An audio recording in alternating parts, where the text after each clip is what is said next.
Welcome बच्चों, कैसे हैं आप लोग। तो सबसे पहले तो बच्चों thank you very much for your response in the last video. आप लोगों ने जिस तरह का रिस्पांस दिया है it is totally positive response. उससे मेरे अंदर भी काफ़ी एनर्जी आई है कि हाँ, अब चाहे कितना भी मुश्किल हो इस काम को करना तो है। तो यहाँ पे बच्चों अब मैं कंटिन्यूशन में लेके आ रहा हूँ आपकी पॉलिटी। तो अब ये समझ लीजिए, कुछ नहीं तो कोशिश ये पूरी रहेगी कि जितना भी सेक्शन हम लोग करें वो टू द पॉइंट इस तरह से करें कि क्वेश्चन जो है मैक्सिमम हम लोग वहाँ पे कवर कर सकें। खासकर वो सब बच्चे जिन लोगों के लिए जीएस इशू है या टेक्निकल बच्चे जिन लोगों के लिए जीएस थोड़ी सी प्रॉब्लम है, तो मैं डेफिनेटली कह रहा हूं कि जो भी कंटेंट हम लोग यहाँ पे लेंगे एज पर टेक्निकल, मैंने कहा ना किसी से कोई कंपटीशन नहीं करना है कि यहाँ जीएस ऐसे चल रहा है या यहाँ नहीं चल रहा है। लोगों को बहुत एक्सपीरियंस है जीएस में, ठीक है ना। हमारा सिर्फ एफर्ट है, जैसे आप लोग अपने लिए एफर्ट कर रहे हैं वैसे मैं आप लोगों के लिए एफर्ट कर रहा हूँ। तो it is just an effort. तो इसको इस तौर पे अगर हम लोग देखें तो बस अब मैं यहाँ पे आपके कंटिन्यूएशन में आपको करवाता रहूंगा कंटेंट। तो यहाँ पे मैं सेकंड लेक्चर लेके आया हूँ बच्चों उसी चीज के लेके, दैट इज या प्रियम्बल ऑफ योर कॉन्स्टिट्यूशन। तो यहाँ पे मैंने पॉलिटी में सबसे पहले आपको बताया था कि कॉन्स्टिट्यूशन का एक फॉर्मेशन क्या है, उसको बिल्कुल शॉर्ट वे में रखा था हम लोगों ने, जहाँ पे मैंने कैबिनेट मिशन का वर्क आप लोगों को बताया था, कैसे कैबिनेट मिशन ने अपना जो है कॉन्स्टिट्यूएंट असेंबली बनाने में हेल्प किया और उस कॉन्स्टिट्यूएंट असेंबली ने कैसे डिफरेंट कमिटीज बना के जो है हमारे कॉन्स्टिट्यूशन को फॉर्म किया। तो जब हम कॉन्स्टिट्यूशन के फॉर्मेशन की बात करते हैं बच्चों और कॉन्स्टिट्यूशन को ओपन करते हैं, तो देखिए अपने आप भी अगर आप थोड़ा सा फील लेंगे ना, जैसे मैंने लास्ट लेक्चर में भी कहा था आपको कि पढ़ो जीएस, ये इस तरह के टॉपिक पढ़ो, लेकिन ये बच्चों एक तरह से समझ लीजिए अपने बारे में जानना है, हम क्या हैं, हम कौन हैं, हम किस जगह में रह रहे हैं, उस बारे में जानने के बारे में एक तरह से। तो मैं ये नहीं कहूंगा कि बिल्कुल आपको इस चीज को रटना है। आप अगर थोड़ा सा भी इस चीज को महसूस करके पढ़ेंगे ना तो ये चीजें याद रखनी बहुत आसान हो जा रही है। मैंने खुद महसूस करके देखा है, क्योंकि एक टाइम तो था हमने भी पढ़ा था ये सब कुछ, लेकिन वही है ना, जब हम स्टूडेंट लाइफ में रहते हैं तो हम फिर चीज़ें बिल्कुल ये सोच के चलते हैं कि मुझे पेपर में क्या आना है, पेपर में क्या आना है, एक पेपर का प्रेशर लेके चलते हैं, तो वहाँ पे जीएस थोड़ा सा मुश्किल हो जाता है क्योंकि फिर हम याद करने की कोशिश करते हैं। लेकिन अब जब इस मैच्योरिटी लेवल पे हूं तो मैं आपको शॉर्ट शॉर्ट कह सकता हूं बच्चों कि अगर रियली में आप थोड़ा सा भी महसूस करके चलेंगे ना तो आपकी मेमोरी में, ये दिमाग बहुत खतरनाक चीज है, इसको आप जैसा मर्जी यूज करना चाहें वैसा कर सकते हैं। तो इसीलिए मैं थोड़ा साइकोलॉजिकल पॉइंट ऑफ व्यू से भी आपको बता रहा हूं कि अगर आप इस तरह के सब्जेक्ट को पढ़ रहे हैं तो उस चीज को महसूस करिएगा, जैसे मैंने लास्ट लेक्चर में भी बोला था, दोबारा से बोल रहा हूं कि आज के भी इस टॉपिक को महसूस करिएगा। उसके बाद एट द एंड में आपको कुछ ऑब्जेक्टिव्स भी करवाऊंगा सेशन के लास्ट में, तो आप देखिएगा खुद ही कि क्या आप उन चीजों के आंसर आपके लिए करना कितना मुश्किल है कितना आसान है, ये आप खुद ही बताइएगा। तो चलिए बच्चों स्टार्ट करते हैं आज हमारा प्रियम्बल ऑफ द कॉन्स्टिट्यूशन, जो हमारा first page of the constitution है, एक तरह से कहें तो इंट्रोडक्शन है। जब हम बात करते हैं प्रियम्बल ऑफ द कॉन्स्टिट्यूशन तो प्रियम्बल जो है वो प्रियम्बस वर्ड से आया है, जो कि ग्रीक का वर्ड है जिसका मतलब ही इंट्रोडक्शन होता है।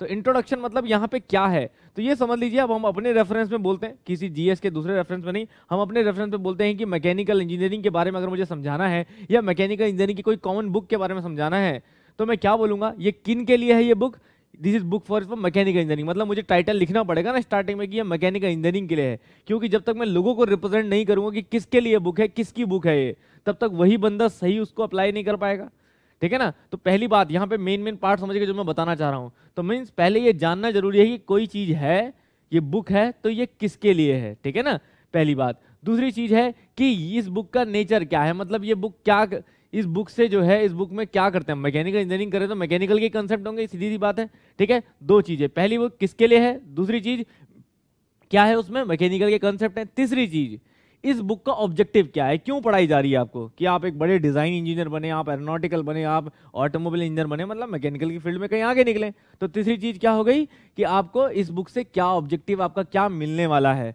ठीक है, मैं सब आपके रेफरेंस में बता रहा हूँ। चौथी चीज क्या है, चौथी चीज सिंपल है बच्चों, ये बुक जो है वो कब लॉन्च होगी, सिंपल। तो मैंने अपने हैंड बुक के कंसेप्ट पे आपको बताया कि मेरी जो हैंड बुक है वो किसके लिए है, मैकेनिकल के लिए है, ठीक है। सेकंड चीज, ये बुक में क्या है, मैकेनिकल के सारे सब्जेक्ट्स है, सारे कंसेप्ट हैं, दो। तीसरी चीज, इस बुक से हमारा ऑब्जेक्टिव क्या है कि हमारा पेपर निकल जाए, क्योंकि उस बुक में हम सब कुछ देना चाह रहे हैं। चौथी चीज कि ये बुक कब लॉन्च होगी, वो डेट भी लिखी जाए। तो ये चारे चीजें अगर आप जान जाते हैं बच्चों तो यही है प्रियम्बल ऑफ द कॉन्स्टिट्यूशन। मैंने आपको प्रियम्बल बताया अपनी बुक का, समझ रहे ना बात को। अब यही चीज आप अप्लाई करेंगे प्रियम्बल ऑफ द कॉन्स्टिट्यूशन। तो जब मैं कॉन्स्टिट्यूशन की बात कर रहा हूं तो कॉन्स्टिट्यूशन फिर अगेन इन्हीं चार चीजों पे काम कर रहा है। पहली चीज कि ये कॉन्स्टिट्यूशन किसने बनाया है, कौन है, किसका सोर्स क्या है इसका, ठीक है ना, किसके लिए है, किसने बनाया है, तो दैट इज किसके लिए, हमारे लिए है, पहली बात। दूसरी बात, इसका नेचर क्या है, नेचर क्या है, इस कॉन्स्टिट्यूशन में है क्या ऐसा, ठीक है ना, तो उस चीज के बारे में जानेंगे। तीसरी बात कि इसका ऑब्जेक्टिव क्या है, अगर मैं कॉन्स्टिट्यूशन अपने लिए बना रहा हूं तो ये क्यों बना रहा हूं, तो यहां मेरा ऑब्जेक्टिव क्या है इस कॉन्स्टिट्यूशन के पीछे, ठीक है। चौथी बात, ये कॉन्स्टिट्यूशन जो है वो कब लॉन्च होगा या कब मैंने इसको आपको अर्पित कर दिया है, अपने आप को जो अपने आप के लिए उसे यूजेबल ला दिया है। तो वो चार चीजें बच्चों यही है, दैट इज योर प्रियम्बल। इसीलिए हम कह रहे हैं इंट्रोडक्शन, मतलब एक तरह से समरी है आपकी पूरे कॉन्स्टिट्यूशन की, ठीक है ना। तो प्रियम्बल जो है वो कॉन्स्टिट्यूशन के अंदर वाले पार्ट से बिल्कुल सेपरेट रखा जाता है। तो इसलिए भी इस पे भी हम बात करेंगे आगे जाके कि इस पे भी एक डिस्प्यूट है कि आइदर प्रियम्बल जो है वो कॉन्स्टिट्यूशन का पार्ट है या नहीं, ठीक है। तो ये मैंने एक बेसिक बातें बताई बच्चों। तो चलिए यहाँ पे स्टार्ट करते हैं हम इसको बिल्कुल डिटेल में समझना। तो उसके लिए सबसे पहले आपको समझने के लिए सामने देखना होगा प्रियम्बल। अब देखिए मैं यहाँ पे वही कह रहा हूँ, मैं बच्चों महसूस करने वाली बात है, मैं अपने आप को एक टीचर नहीं एक कलाकार के तौर पे देखता हूँ कि अगर मैं किसी रोल में आ रहा हूँ ना, किसी रोल को करना चाह रहा हूँ, तो मुझे उस किरदार में थोड़ा सा आना पड़ता है। मतलब अगर मैं आपको एक सब्जेक्ट से दूसरा सब्जेक्ट पढ़ाने जाता हूँ टेक्निकल, तो फिर मुझे उस स्विच में लाना पड़ता है, अपने आप को दिमाग को स्विच में लाना पड़ता है कि अब मुझे इस तरह से सोचना है, क्योंकि मुझे इसी तरह के एग्जाम्पल दिमाग में आएंगे। तो सेम यहाँ पे अगर मैं पॉलिटी पढ़ा रहा हूँ तो देखो ना ड्रेसअप कितना अच्छा है, क्यों, क्योंकि मैं जो पढ़ा रहा हूँ टेक्निकल तब तो आपको कुछ भी पढ़ा रहा हूँ, लेकिन यहाँ मेरा मन ही नहीं कर रहा है कुछ ऐसे ही कुछ पहनने को, मन कर रहा है कि हाँ प्रॉपर ड्रेसअप होकर पढ़ाऊँ, क्योंकि जो मैं बोल रहा हूँ उन चीज़ों की बड़ी वैल्यू है। तो यही चीज़ें कह रहा हूँ मैं, यही होता है महसूस करना, ठीक है। मैं सिर्फ ड्रेस की बात नहीं कर रहा हूँ, आप उस भावना को अगर समझ पाएं तो शायद आप समझ पा रहे होंगे मैं क्या कहना चाह रहा हूँ। तो बस अब आज ऐसे ही बच्चों दिल लगा के आधे पौने घंटे इस लेक्चर को सुनिएगा, मैं गारंटी बता रहा हूँ आपको जो चीज़ें दिमाग में बैठ जाएंगी शायद आप कभी ना भूलें, ये मेरा सिर्फ एक कोशिश है। तो चलिए स्टार्ट करते हैं प्रियम्बल को वर्ड बाय वर्ड समझना कि इसमें से हमारे 3 से 4 क्वेश्चन, ज़्यादा नहीं 3 से 4 क्वेश्चन की वैरायटी अगर बनती है तो वो क्या है।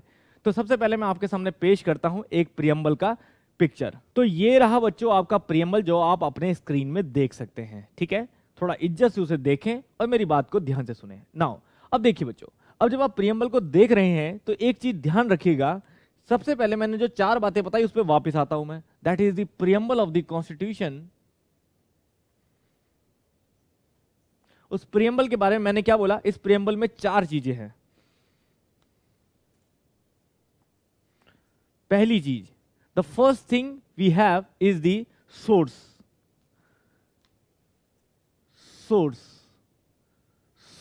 of constitution. The second thing, nature of constitution.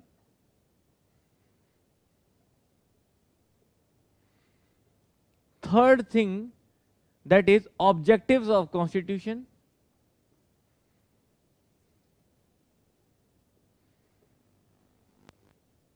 And the fourth thing is the date, किस दिन इसे सौंपा जाएगा। लेकिन यहां पे हम लोग जब बात कर रहे हैं तो हम सिर्फ अपने टेक्निकल के बात करेंगे। तो जैसे अब इस चीज को प्रियम्बल को आप बिल्कुल वैसा ही समझो जैसे आप अपने फाइनल ईयर में प्रोजेक्ट रिपोर्ट सबमिट करते हैं। तो आपको याद होगा फाइनल प्रोजेक्ट सबमिट करने से पहले कुछ महीने पहले आप उसकी एक समरी रिपोर्ट सबमिट करते हैं जिसको सिनॉप्सिस बोलते हैं। तो आपको याद होगा सिनॉप्सिस, वो सिनॉप्सिस क्या होती है, एक तरह से समरी होती है इसके बारे में। मतलब सिनॉप्सिस क्यों सबमिट की जाती है, वो इसलिए सबमिट की जाती है कि आप टीचर से चेक करवा लें ताकि वो समझ जाए कि मैं करने क्या वाला हूं, ठीक है। तो प्रियम्बल भी एक तरह से यह है कि कोई बुक अगर खोल रहा है पढ़ने वाला है तो उसको पहले सबसे पहले पता चल जाए कि ये क्या है, इस किस चीज के बारे में है ये, ठीक है ना। तो वहां पे हम सोर्स की बात करते हैं, क्या नेचर है उस चीज का, मतलब नेचर से मतलब समझिएगा कि जो बुक है वो बुक किस बारे में है, ठीक है ना। नेचर क्या है उसका, किस चीज को लेके लिखी गई है, ठीक है। तीसरी चीज है ऑब्जेक्टिव्स, करना क्या, टारगेट क्या है इस बुक को लिखने के, कि इस बुक से आपको क्या फायदा होने वाला है, क्या ऑब्जेक्टिव्स रहने वाले हैं, मतलब किस चीज में ये हेल्प करेगी। अगर हम कह रहे हैं कि ये भारत का संविधान है तो वो संविधान हेल्प किस चीज में करने वाला है, ठीक है। चौथी चीज है डेट। तो डेट तो सिंपल सी बात है कि किस दिन पे ये बुक समर्पित की जाएगी, अपने खुद के लिए हमारे यूज के लिए लाई जाएगी, वो डेट तो वो हम पहले भी चर्चा कर चुके हैं। नाउ अब यहाँ पे बच्चों एक एक करके बात करेंगे हम प्रियम्बल के ऊपर। ये तो बेसिक बातें मैंने आपको बता दी, ठीक है। अब इन बातों से काफी चीजें निकल के आती हैं, वो हम धीरे धीरे यहाँ देखेंगे और इसको 4 पार्ट में भाग में डिवाइड भी करके देखेंगे। तो देखिए आपके स्क्रीन के सामने प्रियम्बल दिख रहा है बच्चों। पहले यहाँ पे मैं इंग्लिश में पढ़ूंगा, एट द एंड में आपको हिंदी में भी पढ़ के बताऊंगा, ठीक है। तो यहाँ पे सबसे पहले सिंपल देखिए, we the people of India. पहली बात आती है we the people of India. अब देखिए बच्चों प्रियम्बल के बारे में आपको कुछ चीजें एक सिंपल सी वे में जान लीजिए कि आपको पता है कि किसने बनाया था कॉन्स्टिट्यूशन, कॉन्स्टिट्यूएंट असेंबली ने कमेटी चूज की थी, वहां से कॉन्स्टिट्यूशन बन के आया था। तो एक तरह से बोले तो कॉन्स्टिट्यूएंट असेंबली बना रही थी, लेकिन यहां पे ऐसा तो नहीं लिखा है कि कॉन्स्टिट्यूएंट असेंबली, ठीक है ना, we the people of India having solemnly resolved to constitute India. यहाँ पे कॉन्स्टिट्यूएंट असेंबली का कहीं नाम नहीं है, यहाँ किसका नाम है? वी, हमारा नाम है, हमारे लिए है। तो क्या रियली में वी द पीपल में हम लोग आते हैं? तो यहाँ पे इस वी द पीपल के 3 मतलब निकलते हैं बच्चों, ठीक है? 3 मतलब निकलते हैं कि पहला कि क्या ये लोगों के द्वारा बनाया गया है, दूसरा क्या ये कॉन्स्टिट्यूएंट असेंबली के द्वारा बनाया गया है, जो कि सच बात है, लेकिन कॉन्स्टिट्यूएंट असेंबली को किसने चूज किया है? लोगों ने चूज किया। आपको याद है ना वो प्रोविंसेस के इलेक्शन वगैरह, ये सब इलेक्टेड आए थे, है ना, बताया था ना कि इलेक्टेड आए थे, देन उसमें से कॉन्स्टिट्यूएंट असेंबली चूज की गई थी, मतलब अलग अलग प्रोविंसेस से कुछ रिप्रेजेंटेटिव चुने गए थे, उन रिप्रेजेंटेटिव से कॉन्स्टिट्यूएंट असेंबली चुनी गई थी। तो मतलब एक तरह से बैकबोन सोर्स कौन हो गए? हम ही तो हो गए ना। तो इसीलिए बच्चों यहाँ पे क्लियर किया गया है कि सोर्स कौन है? सोर्स है पीपल, सोर्स है आपके पीपल। जो पीपल ऑफ इंडिया है, जो पीपल ऑफ इंडिया है, उन्हीं के रेफरेंस के लिए ये चीज लिखी गई है। तो आप सिर्फ अपने काम की बात समझें। तो मतलब we the people of India को रेफर करना मतलब हुआ कि हम जो भारत के वासी हैं, हम जो भारत के लोग हैं, हमारे लिए हमने कुछ तैयार किया है, ठीक है? तो यहां पे क्या बता है? We the people of India having solemnly resolved to constitute India, India को कॉन्स्टिट्यूट करने के लिए इंडिया इनटू अ, अब यहां पे बच्चों नेक्स्ट चीज आती है, sovereign, socialist, secular, democratic and Republic. तो यहां पे आपको ये 5 वर्ड्स जो दिखाई दे रहे हैं, बस इन्हीं का मतलब अगर आप समझ गए तो ये समझ लेंगे आप the nature of the constitution. भाई सोर्स तो समझ गए, सोर्स हम ही हुए, डायरेक्टली इनडायरेक्टली कह सकते हैं, क्योंकि कॉन्स्टिट्यूएंट असेंबली को भी हमने ही चूज किया है। तो फिर जब हमने चूज किया है तो फिर वो हमारे ऊपर ही आ गया कि सोर्स हम ही है, ठीक है? तो पहली बात समझ गए, सोर्स कौन है? हम है, ठीक है? हमने खुद के लिए कुछ बनाया है। दूसरा नेचर, अब ये चीज बता रही है नेचर। नेचर में आए हैं आपके 5 इंपॉर्टेंट वर्ड जो कि हर जगह बोले जाते हैं। तो आइए उनको डिटेल में सबसे पहले समझते हैं। तो सबसे पहला वर्ड यहां पे आता है बच्चों सोवरन। तो सोवरन का सीधा सीधा हिंदी में अर्थ कहा जाता है बच्चों प्रभुत्व संपन्न। तो यहां पे मैं कहूं दैट इज प्रभुत्व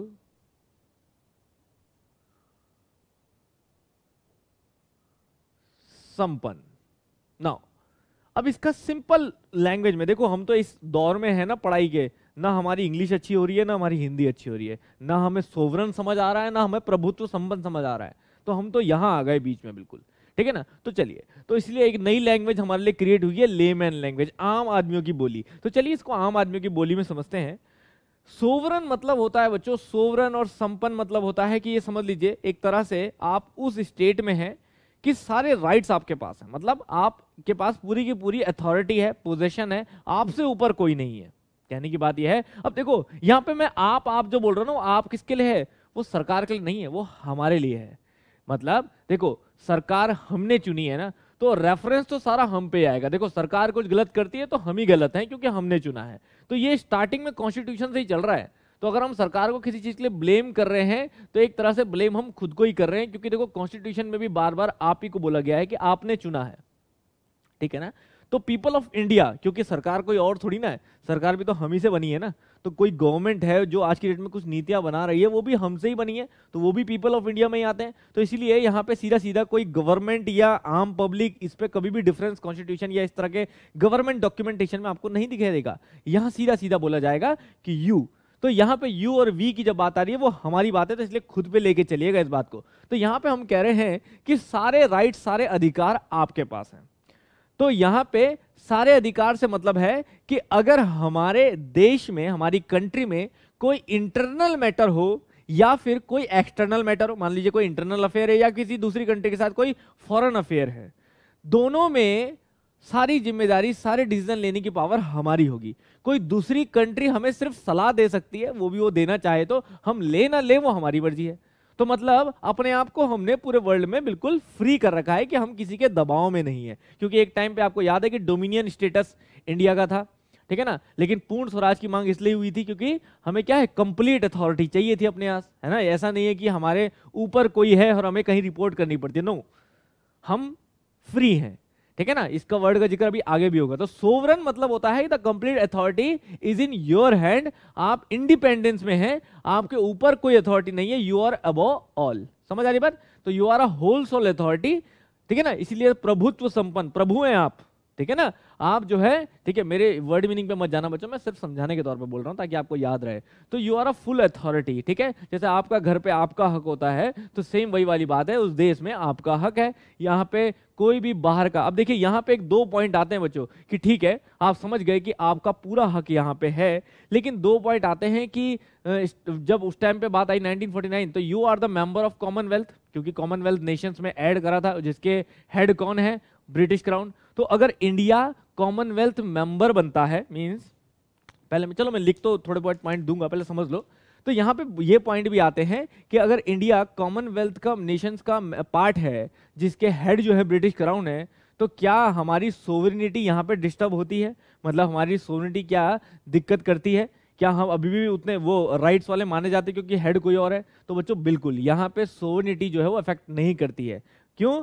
क्योंकि हम किसी के पार्ट हैं, जैसे कॉमनवेल्थ नेशंस बोल लो या फिर यूएनओ बोल लो, यूएनओ के भी तो हम पार्ट हैं, लेकिन ऐसा नहीं है कि यूएनओ हमें निर्देश दे और हमें मानना ही मानना हो। वो एक अपनी अंडरस्टैंडिंग है कि ठीक है वर्ल्ड वाइड कोई चीज डिसाइड हुई है तो सभी नेशंस उसको फॉलो कर ले तो अच्छी बात है, ये एक संतुलन बनाने के लिए है, लेकिन हमारे संविधान के हिसाब से हमें कोई फोर्स नहीं कर सकता किसी डिसीजन को लेने के लिए कि भैया यूएनओ मीटिंग में ये डिसाइड हुआ तो आपको लेना ही लेना है। अगर हम नहीं लेते तो वी आर फ्री, ठीक है ना। बट ये है कि उससे रिलेशंस खराब हो सकते हैं, फॉरेन रिलेशंस, ठीक है ना, उससे कहीं ना कहीं दिक्कत पैदा हो सकती है, कहीं ना कहीं अनबैलेंसिंग हो सकती है, तो इसीलिए हम मान लेंगे, वो अलग चीज है। लेकिन ये याद रखिए हम किसी के भी पार्ट हो, आइदर हम पार्ट ऑफ द यूएनओ हो या हम किसी ऐसे कॉमनवेल्थ नेशंस के पार्ट हो जिसका हेड कोई ब्रिटिश हो, ठीक है, ब्रिटिश क्राउन हो, लेकिन ऑन दैट केस भी हम लोग जो है वो पूरी तरह से फ्री हैं अपने लिए डिसीजन लेने के लिए। तो आई होप आपको सोवरेन समझ में आया हो बच्चों। तो दो तीन पॉइंट भी लिख लेते हैं इसके ऊपर। तो क्या बोले, there neither a dependency or dominion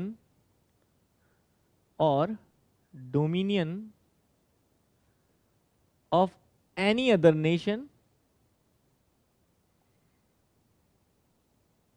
ठीक है ना, we are above all to solve our internal as well as external affairs, ठीक है। हम जो है अपने सामान के खुद ही जिम्मेदार हैं, तो हमें जो है अपना पूरा राइट है अपनी चीजों को बदलने अदलने जो मर्जी करने का, नो इंटरवेंशन, ठीक है। किसी कोई सलाह दे तो दे, कोई मतलब नहीं है ना। यहाँ पे दो पॉइंट इसलिए आते हैं क्योंकि ये इन पे क्वेश्चन भी आता है, तो याद रखिएगा। Although we are part of Commonwealth nation and UNO, ठीक है, ये दोनों पार्ट में लिख दिए क्योंकि सब जगह इसका जिक्र करते रहते हैं हर कोई, तो हम भी लिख लेते हैं कि कॉमनवेल्थ नेशन और यूएनओ के हम पार्ट हैं। Although we are part of Commonwealth nations and UNO, but it doesn't affect our sovereignty, ठीक है बच्चों। मैं लिख भले हिंदी में इंग्लिश में रहा हूं बच्चों, लेकिन याद रखिएगा मैं इस तरह से आपको बता रहा हूं कि हिंदी वाले स्टूडेंट्स को भी प्रॉपर समझ में आए। देखो लिखना तो और भी आसान है ना, वहां तो आपको ऑब्जेक्टिव टिक करना है, तो अगर आप बात को समझ जा रहे हैं, वो तो मैं पूरा हिंदी में एक्सप्लेन कर रहा हूं, तो बात को समझ जाए बच्चों। इसलिए देखते ही कोई भाग में जाना टेक्निकल का बच्चा, क्योंकि बहुत सारे बच्चे ऐसे हैं जो जीएस को हिंदी में अटेम्प्ट करते हैं, तो घबरा के मत भाग जाना कि अरे सर आप तो इंग्लिश में करा रहे हैं। समझो बच्चों, भावनाओं को समझोगे तो फिर उसके बाद कोई दिक्कत नहीं है, हिंदी इंग्लिश दोनों आपके हाथ में है, ठीक है ना। क्योंकि यहाँ तो बोला ना मैंने, ना हम इंग्लिश में है ना हिंदी में है, तो देखिए समझ गए। तो आई थिंक सोवरन आप पूरा समझ गए कि सोवरन का मतलब क्या है। तो मैंने बोला ना कॉन्स्टिट्यूशन क्या है, नेचर बता रहा है, नेचर कि आप जो हैं आप किस तरह के हैं कॉन्स्टिट्यूशन के हिसाब से, तो आप क्या हुए, सोवरन हुए, पहली बात। चलो दूसरे पॉइंट की तरफ चलते हैं। नेक्स्ट वर्ड हमारे पास यहाँ पे है बच्चों, दैट इज कॉल्ड सोशलिस्ट। तो आइए, सोशलिस्ट की जब हम बात करते हैं तो इसका सीधा सीधा अर्थ क्या है बच्चों, समाजवादी। समाजवादी, अब इससे देखो आप क्या समझते हैं, समाजवादी क्या हुआ, socialist.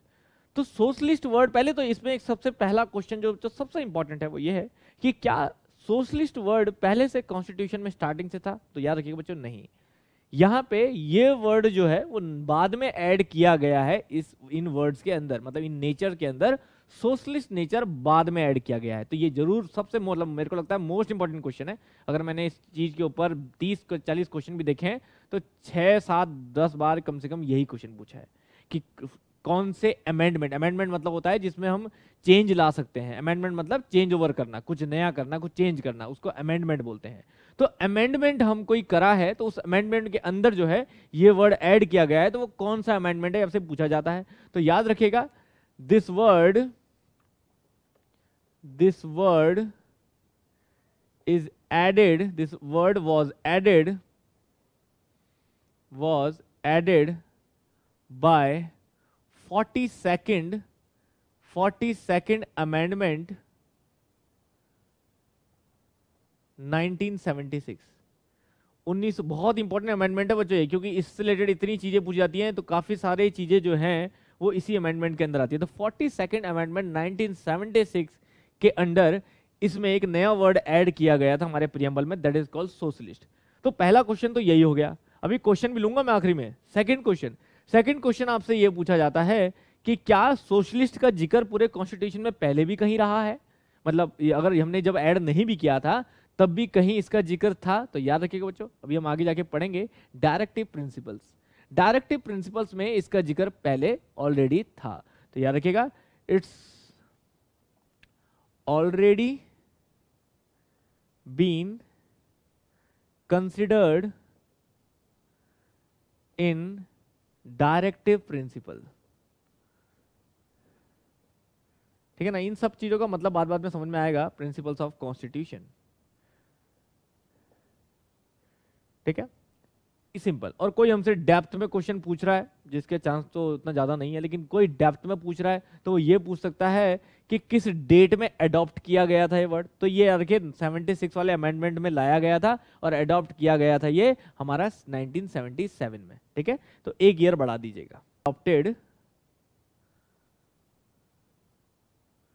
On 3rd January 1977। Clear है, 1977 को अडॉप्ट किया गया था। अब सोशलिस्ट मतलब क्या हो जाता है बच्चों? सोशलिस्ट मतलब हो जाता है कि किस तरह का, ये समझ लीजिए आपका एक तरह से जो समाज है वो किस वे में डिस्ट्रीब्यूटेड है। डिस्ट्रीब्यूटेड मतलब आप जानते हैं, जैसे इकोनॉमी की बात करें, पैसे कमाने की बात करें, तो यहाँ पे जनरली जो है पैसा, हमारे पास इकोनॉमी अगर बात करते हैं, इकोनॉमिक्स आप लोगों ने पढ़ी होगी, तो दो तरह की इकोनॉमी बोला जाता है। ठीक है ना, डायरेक्ट इकोनॉमी, इनडायरेक्ट इकोनॉमी। लेकिन आप लोगों को पता है कि इंडिया में जो है वो मिक्स्ड इकोनॉमी कही जाती है। मिक्स्ड मतलब दोनों का मिक्सचर।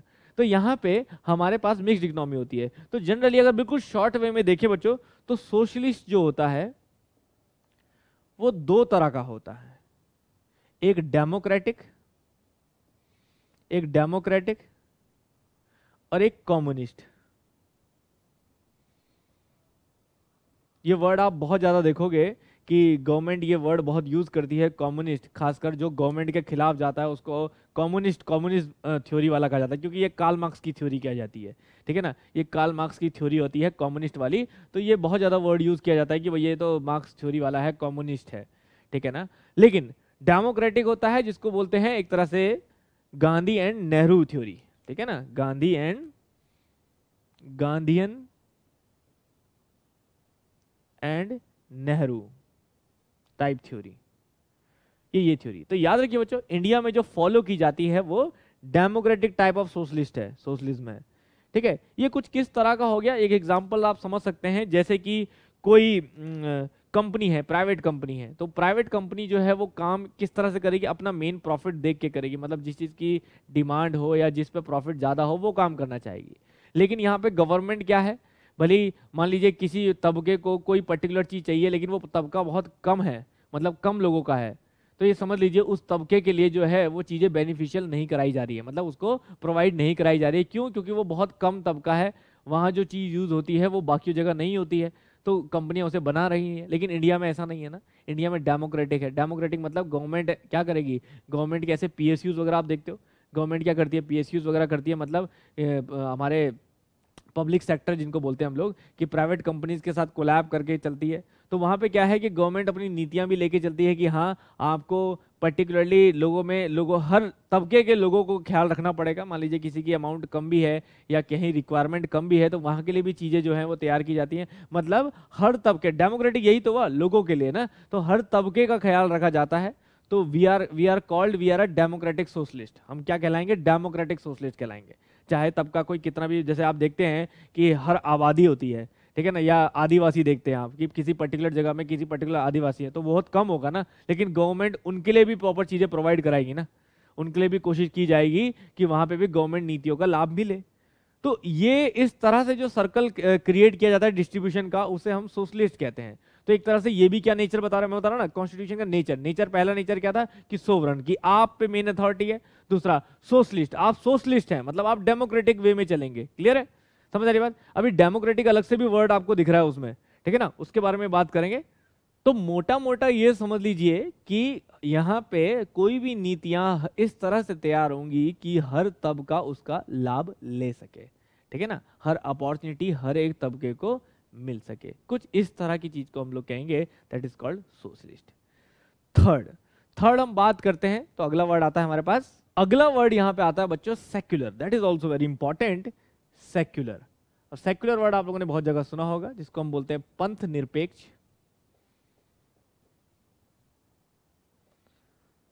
ठीक है, सेक्युलर मतलब होता है रिलीजन की जब बात आती है ना, तो ये समझ लीजिए यहां पे ये कहता है कि सभी रिलीजन एक तरह से बराबर है, मतलब किसी को एक अलग से स्पेशलिटी नहीं दी गई है किसी रीजन को।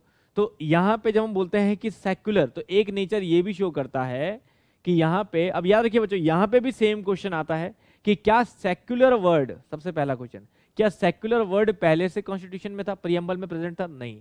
तो ये वर्ड भी ऐड किया गया है 42nd अमेंडमेंट 1976 में। तो याद रखिएगा, also added in 42nd amendment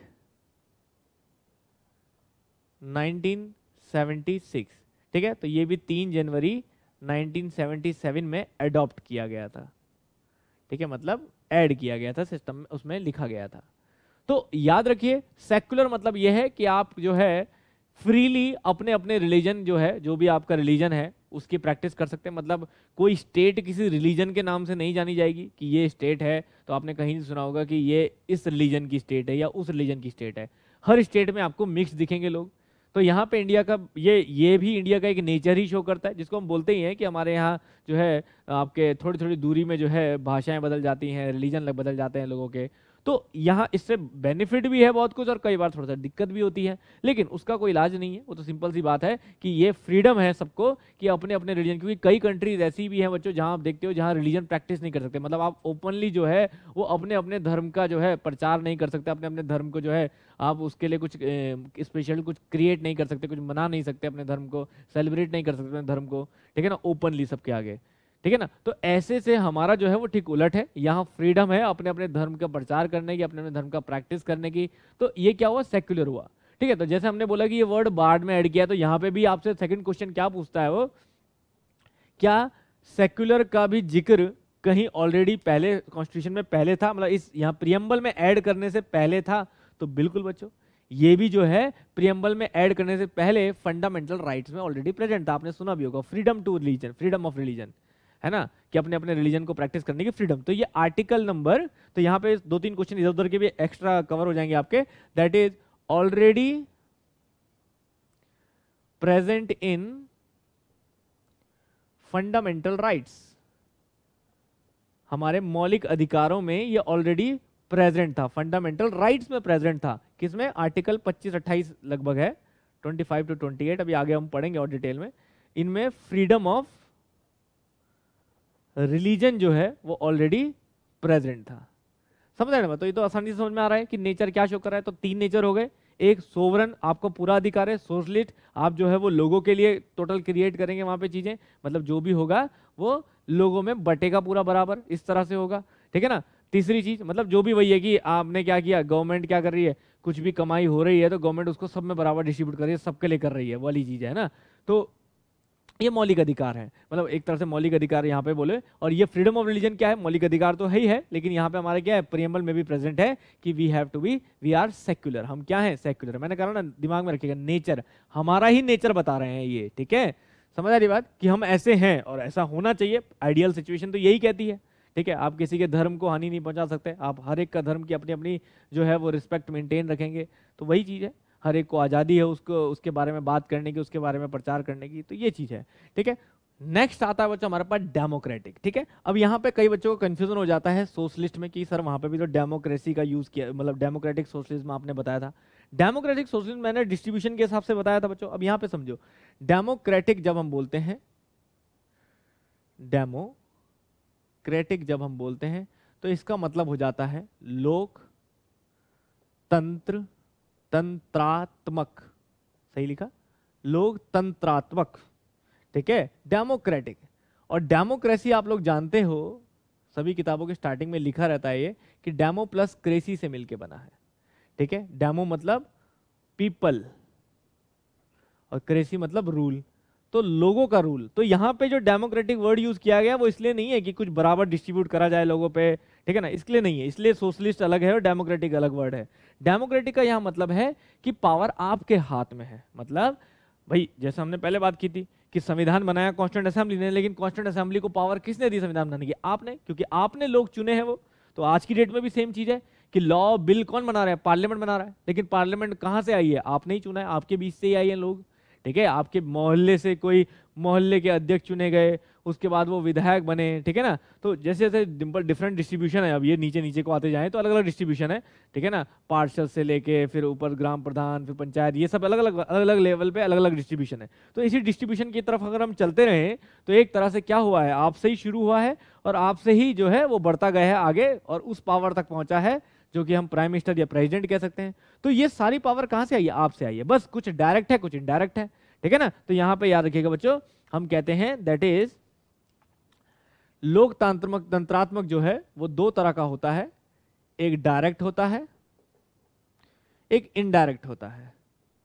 तो अगर देखा जाए तो हमारे यहाँ क्या है, तो कई बार बच्चे जल्दबाजी में कर देते हैं कि हमारे यहाँ हम ही है, मतलब डायरेक्ट, लेकिन याद रखिए बच्चों हमारे यहाँ डायरेक्ट नहीं है, हमारे यहाँ क्या है, इनडायरेक्ट है। क्यों, क्योंकि हम सीधा सीधा लॉ बनाने में हमारा पार्ट नहीं है ना, मतलब आज कोई बड़ा नियम डिस्कस होना है तो हम थोड़ी ना वोटिंग कर रहे हैं, ठीक है ना।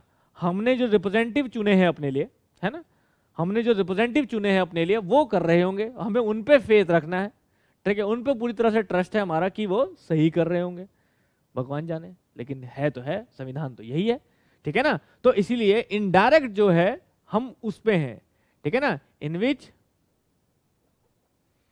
वी चूज आवर रिप्रेजेंटेटिव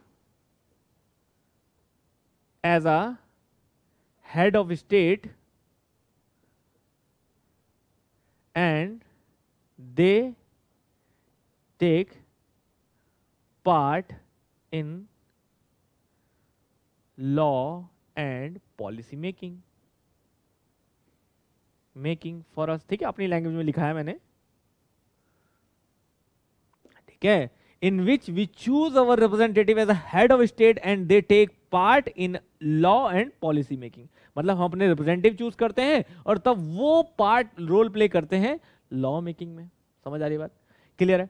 तो ये हुआ इनडायरेक्ट, तो वी फॉलो दिस, है ना, वी फॉलो दिस, हम इस वाले सिस्टम में आते हैं, हमारा इनडायरेक्ट डेमोक्रेटिक सिस्टम है। लेकिन अगर कहीं की आबादी कम है तो वहां ऐसा किया जा सकता है कि छोटे छोटे चीजों पे भी लोगों का मत जाना जाए, है ना, पॉसिबल है, जैसे आप अपने घर में करते हैं। अब आपके घर में ऐसा तो नहीं है ना कि आपके घर में रिप्रेजेंटेटिव, वैसे हो तो सकता है घर पे भी 4 लोग हैं लेकिन 4 में भी पापा कहेंगे कि मैं ही डिसीजन लूंगा सारे, तो ये समझ लीजिए आप चाहे ना चाहे आपने पापा को अपना रिप्रेजेंटेटिव चूज किया और वही घर के सारे डिसीजन लेते हैं। लेकिन कई घर में ऐसा भी माहौल होता है कि जहाँ क्या होता है, कोई भी डिसीजन आता है तो सभी की राय ली जाती है, छोटे बड़े सभी की, ठीक है ना, बस इतना बच्चा होना चाहिए कि वो बोल समझ सकता हो, ठीक है। तो उन सभी की राय ली जाती है और सभी की राय लेने पे जो है वो चीजें चूज की जाती है। तो ये क्या हो गया, ये डायरेक्ट डेमोक्रेटिक हो गया, है ना, ये डायरेक्ट हो गया, मतलब आप सीधा सीधा जिसको बेनिफिट पहुंचना या जिसके लिए चीज होने वाली है आपने सीधा उसी से पूछ लिया।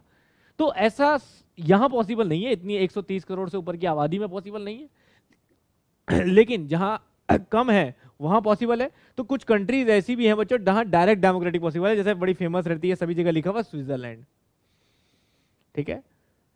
स्विट्जरलैंड जहां पॉपुलेशन बहुत कम है वहां जो है डायरेक्ट डेमोक्रेटिक सिस्टम फॉलो हो जाता है, वहां लोगों की वोटिंग बड़ा रोल प्ले करती है ठीक है ना। तो वहां रिप्रेजेंटेटिव चूज करने की इतनी जरूरत नहीं पड़ी है। समझ आ रही बात? तो ये एक डिफरेंस है, समझे आप? What is democratic here? तो ये हमारा नेचर, एक और क्या पता चला हमें नेचर, कि हम सोवरन हैं, हम सोशलिस्ट हैं, हम सेक्युलर हैं, और हम क्या हैं, हम डेमोक्रेटिक भी हैं।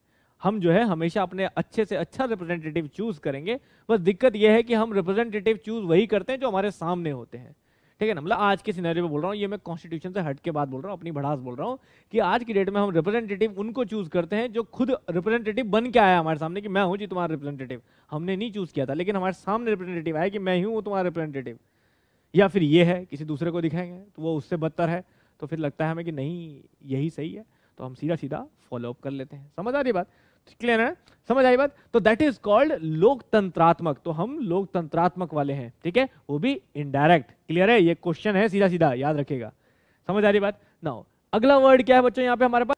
तो अगला वर्ड हमारा आता है बच्चों, that is called Republic. That is also most important. देखिए हर एक का एक एक पॉइंट याद रखेंगे तो सब याद रहेगा। दैट इज कॉल्ड गणराज्य। गणराज्य मतलब क्या हो जाता है बच्चों? रिपब्लिक। यहां पर रिपब्लिक का मतलब है कि इंडिया एक रिपब्लिक स्टेट बोले हम लोग, इंडिया एक रिपब्लिक स्टेट है। मतलब इंडिया जो है वो एक रिपब्लिक है। रिपब्लिक मतलब हो जाता है कि जहां पे टॉप ऑफ लेवल जिसपे सबसे मेन पावर है, प्रेसिडेंट बोले या प्राइम मिनिस्टर बोले, तो वो जो हेड ऑफ द स्टेट सबसे ऊपर है, वो भी क्या है, वो भी चुन के आया है। समझ रहे ना? वो भी क्या है, वो भी चुन के आया है। अब चाहे इसमें स्टेजेस भले ही हो कि हाँ हमने किसी को चुना, उसने किसी को चुना, ये स्टेजेस भले ही होंगी, लेकिन आया तो मेन सोर्स से है। मतलब इसका अंतर आप कैसे समझेंगे? आप कंपेयर करो। कंपेयर कैसे? कि अगर चुन के नहीं आता तो दूसरा क्या होता? दूसरा होता जैसे वंशराज होता है ना, कि भाई आज मैं राजा हूं, फिर कल मेरा बेटा, कल वो उसका बेटा, उसका बेटा, तो रूल हम ही कर रहे हैं, ये होता है वंशराज, जिसको हम बोलते हैं हेरिडिटी।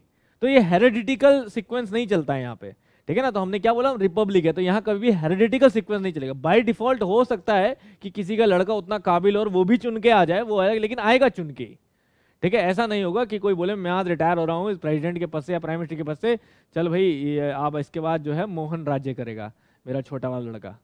ऐसा नहीं होगा ना, समझ रहे ना। आपको उसी फॉलोअप से आना पड़ेगा। कोई काबिल होगा वो आएगा, भले ही उससे कोई दिक्कत नहीं है, लेकिन आएगा उसी चेन ऑफ पैटर्न के थ्रू। समझ आ रही बात? तो यहां पे सिंपल सी बात है, दैट इज रिपब्लिक। तो मींस वी इलेक्टेड या head of the state chosen by election only, not by hereditally। ठीक है, शॉर्टकट में लिख रहा हूं, वर्ड समझ जाना, ठीक है। कि मींस किसी वंशराज के थ्रू नहीं आएगा कभी भी कोई भी किसी भी पावर में। समझ आ रही बात? अब ये इस पैटर्न को पूरा फॉलो कर लीजिए। अब क्या बचा हमारे पास, देखिए वापिस आ जाते हैं। हम लोगों ने क्या बोला? तो अब हम लोगों ने बोला वी द पीपल। वापिस आप देख सकते हैं बगल में प्रियम्बल है, वी द पीपल। अभी तक इसलिए सामने रखा है ताकि आप नजर नजर डालते रहेंगे तो रटता भी रहेगा। We the people of India, कौन थे सोर्स? हम। किसके लिए था? हमारे लिए, ठीक है। हमने खुद को कुछ गिफ्ट दिया है, उसके बारे में बात हो रही है, ठीक है। तो हमने खुद के लिए जो है कॉन्स्टिट्यूट प्रिपेयर किया है इंडिया के लिए, जो कैसा नेचर शो करता है, वो ये नेचर शो करता है कि हम क्या है, हम सोवरन हैं, हम सोशलिस्ट हैं, ठीक है ना, हम सेक्युलर हैं, हम डेमोक्रेटिक हैं और रिपब्लिक हैं। समझ आ रही बात? तो फिर से मैं बोलूं, अब देखो याद होने लगे धीरे धीरे, ठीक है। हम क्या है? सोवरन है, हम सोशलिस्ट हैं, हम सेक्युलर हैं। 3 एस शुरू में याद रखो बच्चों, सोवरन, सोशलिस्ट, सेक्युलर। जिसको हिंदी में याद आता है वो हिंदी में याद रखो। 3 एस, हम सोवरन है, सोशलिस्ट है, सेक्युलर है, डेमोक्रेटिक है और रिपब्लिक। सिंपल, ये 5 याद रखने हैं आपको वर्ड। अब फिर से मैं हल्का से याद दिला दूं, सोवरन मतलब हमारे पास सुपर पावर है, सोशलिस्ट मतलब सब पे डिस्ट्रीब्यूशन उस तरह का होगा कि सबका ही फायदा हो और छोटे से छोटे तबके का भी हम लोग लेके चलते हैं अपने साथ, ठीक है। हम जो है सेक्युलर, सोशलिस्ट ऐसे याद रखना, सोशल बोलते हैं ना, ये आदमी बहुत सोशल है, सोशल मतलब सबसे मिलता है, सबसे जाता है, ठीक है, सबको बराबर इंपॉर्टेंस देता है, ठीक है। सेक्युलर, सेक्युलर मतलब हमें फ्रीडम ऑफ रिलीजन है, मतलब हमारा सभी पे जो है सभी को रिलीजन को बराबर रिस्पेक्ट देना, और सभी रिलीजन जो है, मतलब ये तो खैर मैं आर्टिकल समझाने लग गया, समझो इसको ऐसा समझो बस कि सभी रिलीजन को आजादी है अपने अपने रिलीजन की प्रैक्टिस करने के लिए। ठीक है, अगला है हमारा दैट इज कॉल्ड डेमोक्रेटिक। तो हमने क्या बोला था कि डेमोक्रेटिक मतलब यहाँ पे जो है कि कोई भी लॉ मेकिंग होगी वो डायरेक्ट इनडायरेक्ट दो तरीके से होती है, तो वो हमारी इनडायरेक्ट फॉलो होती है कि हम रिप्रेजेंटेटिव चूज करते हैं और वो हमें, ठीक है ना, वो हमारे आगे हमारे लिए काम करता है। ठीक है, अगला है रिपब्लिक। रिपब्लिक में मैंने क्या बोला कि यहाँ पे top of the top boss भी चुना जाएगा तो वो इलेक्टेड होगा, वो कोई भी हेरिडिटिकली यहाँ पे फॉलो नहीं होगा। क्लियर है, समझ आ गई बात? तो पहला पैराग्राफ देखो आपको क्लियर हो गया, मैं फिर से पढ़ दे रहा हूं। We the people of India having solemnly resolved to constitute India into a sovereign socialist secular democratic republic and to secure to all its citizens. अब देखो, एंड टू सिक्योर मतलब किसके लिए किया गया। अब बात आ गई है थर्ड पार्ट की बच्चों, दैट इज कॉल्ड ऑब्जेक्टिव। क्या ऑब्जेक्टिव है, क्यों किया गया है? To secure to all its citizen, अपने सिटीजन अपने नागरिक की क्या सिक्योर करने के लिए, अपने नागरिक की क्या चीज की सुरक्षा देने के लिए। अब अगले वर्ड आ जाते हैं हमारे पास चार, justice, liberty, equality and fraternity. अपने नागरिक को जस्टिस, इक्वलिटी, लिबर्टी और फ्रेटर्निटी, ये चार चीजें प्रोवाइड करने के लिए हमने ऐसा किया है। समझ आ रही बात? अब इन चार चीजों को डिस्कस कर लेते हैं। चलिए, तो बच्चों अब हम बात कर रहे हैं ऑब्जेक्टिव्स ऑफ द कॉन्स्टिट्यूशन, मतलब गोल क्या है हमारे, क्या उद्देश्य है हमारा इस चीज को देने के पीछे कि भाई ये कॉन्स्टिट्यूशन के अंतर्गत। अब याद रखिएगा, यहां पे कोई भी सरकार, पब्लिक, इसकी बात नहीं हो रही है, मैं फिर से रिपीट कर दे रहा हूं, यहां पे बात हो रही है सिर्फ हमारी। तो मींस अब ये चीज दिमाग में रख के मत सोचिएगा कि सरकार के लिए कोई अलग रूल है और हमारे लिए अलग, मतलब कॉन्स्टिट्यूशन चाहे कोई गवर्नमेंट ऑफिशियल है, गवर्नमेंट उसमें हेड ऑफ द स्टेट भी है, उसके लिए भी वही है और हमारे लिए भी वही है। तो मतलब इस कॉन्स्टिट्यूशन के अंदर हम सब आते हैं जो हम सिटीजन हैं। तो सिटीजन चाहे किसी भी पावर में, उससे मतलब नहीं है। इसीलिए यहाँ पे सबसे पहला वर्ड आता है कि क्या गोल है, हमने अपने सिटीजन को क्या क्या सुरक्षाएं देनी है। तो सबसे पहली सुरक्षा देने के लिए बनाया हमने, दैट इज कॉल्ड जस्टिस। तो सबसे पहली और सबसे अहम सुरक्षा बच्चों है वो है जस्टिस, बहुत ज्यादा important. The first one is called justice. अब आपको भी पता है बच्चों कि आज की डेट में अगर कुछ भी आपके साथ गलत हो रहा है, आपके दिमाग में सिर्फ एक ही चीज है, ऑब्वियसली बात है, रास्ते में कई चीजें होती है या आप अपने आसपास कुछ भी देखते हैं, तो आप एक ही तो हथियार है आपके पास, क्या कि मैं कोर्ट में रिपोर्ट करूंगा या मैं पुलिस में रिपोर्ट करूंगा, मतलब मैं केस करूंगा, मींस अपने हक को लेने के लिए केस करूंगा। एक ही तो रिपोर्ट है, एक ही तो हथियार है आपके पास, और यही हथियार आपको किसने दिया है? संविधान ने दिया है। ठीक है ना, कि जस्टिस, आपको आपके साथ जस्टिस हो, हर एक बंदे के साथ जस्टिस हो। मींस किसी ने चाहे क्राइम भी क्यों ना किया हो, उसके लिए भी जस्टिस है ना, उसको भी हक मिलेगा अपने लिए जस्टिस लेने का। समझ रहे ना? इसलिए आपने देखा होगा कि कोई बड़े ब्रूचुअल क्राइम होते हैं, ठीक है ना, उस ब्रूचुअल क्राइम होने के बाद भी उस आदमी को सरकारी वकील दिया जाता है, भले ही हमारे अंदर बड़ा गुस्सा और फ्रस्ट्रेशन होती है उस चीज को लेकर कि इसको क्यों दिया गया होगा लेकिन वही मैंने बोला ना, कोई कितने भी पावर में हो या नहीं भी हो पावर में, ये लॉ सबके लिए बराबर है।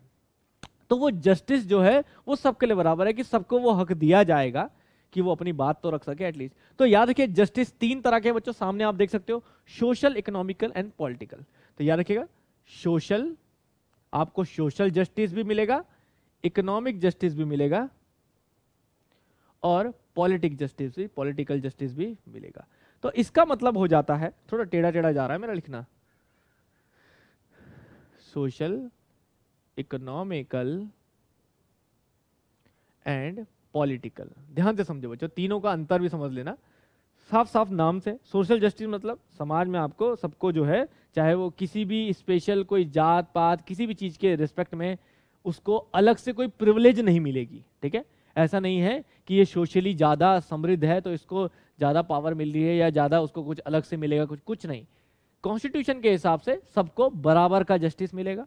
ठीक है, जो गलत है वो गलत ही रहेगा, जो सही है वो सही रहेगा, चाहे वो किसी भी ऊपर नीचे के हिसाब से हो। ठीक है ना, तो सोशली हिसाब से आपको जस्टिस बराबर का मिलेगा सबके लिए।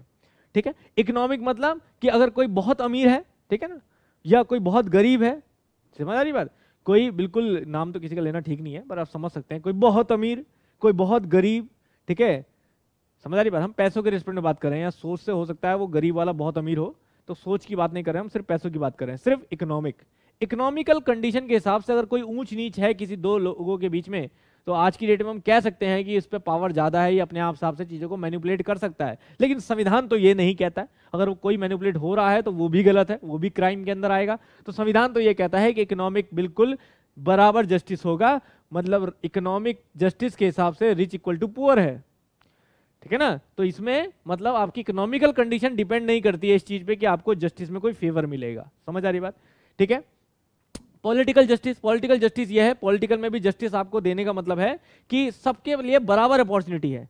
जैसे रिच पुअर में भी आप ये मत सोचो कि सबके लिए जस्टिस मतलब सिर्फ आपको नियम की बात हो रही है। यहाँ रिच पुअर के लिए अपॉर्चुनिटी भी है कि मींस अंबानी को भी अपने पैसे को कमाने या इंडस्ट्री खोलने इन सब चीजों की अपॉर्चुनिटी है। तो वो ये अपॉर्चुनिटी किसी बहुत गरीब को भी है कि वो ऐसा काम करे, अगर वो कर सकता है और उसके पास ऐसे आइडियाज हैं जिन पे, तो उसके लिए भी वो फ्रीडम है, वो जस्टिस है, उसके लिए भी वो चीज अपॉर्चुनिटीज उसके आगे है कि वो अपने काम को बढ़ा सकता है। तो इकोनॉमिकली आप ये भी कह सकते हो कि रिच जो है वो और रिच हो सकता है, पुअर भी जाके रिच बन सकता है, ठीक है। समझ आ रही बात। इसको दिल से मत सोच के चलेगा, आप कहीं आप ठेस पहुंच जाए आपके अंदर कि ऐसा तो सर कहाँ हो रहा है आजकल। हो रहा है वो अलग चीज है, लेकिन होना चाहिए क्या भाई। आइडियल कारनॉट और उसमें अंतर समझते हैं ना आप। तो कारनॉट साइकिल क्या है, इसलिए मैं ऐसे वर्ड का जिक्र कर रहा हूँ ताकि फायदा सिर्फ टेक्निकल वाले ले पाए इन लेक्चरों का। तो क्या बोल रहा हूँ, कारनॉट क्या है, आइडियल सिचुएशन है, आपको मिलेगी तो नहीं, लेकिन नियम कह रहा है कि ऐसा करो तो ऐसा हो सकता है। तो आप जितना चाहो उसके क्लोज जा सकते हो, कोशिश कर सकते हो कि सब कुछ वैसा ही हो, ठीक है। तो economic rich equal to poor, political मतलब इक्वल अपॉर्चुनिटी। तो जैसा यहां पैसा कमाने की अपॉर्चुनिटी इक्वल है, ऐसे ही यहां पे equal opportunity for everyone